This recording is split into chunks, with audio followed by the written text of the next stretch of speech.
আবারও অনেকদিন পর আমাদের ফুল ফ্যামিলির ওয়েডিং ইনভিটেশন ছিল।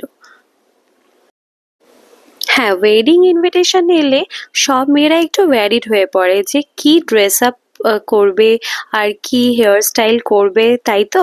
আর কি খোপা করবে না চুল খোলা রাখবে, এইটা নিয়ে তো ভীষণ কনফিউশন লাগে। তো তোমাদেরও কি হয় আমার মতো? তো আমার যে বোনটার বিয়ে ছিল, ওকে যে সাজিয়েছে, মানে আমাকে যে সাজিয়েছে বিয়েতে, সেই সাজিয়েছিল। খুব মিষ্টি লাগছিল।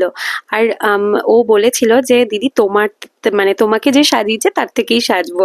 তো ও খুব ভালো তমাদি ও সাজিয়েছিল। দেখো তোমরা কিন্তু অবশ্যই কমেন্টে জানিও যে ব্রাইডকে কেমন লাগছিল।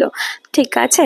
আর আমাকেও কেমন লাগছিল তোমরা কিন্তু অবশ্যই জানিও, কারণ আমি খুব সিম্পল সেজেছিলাম।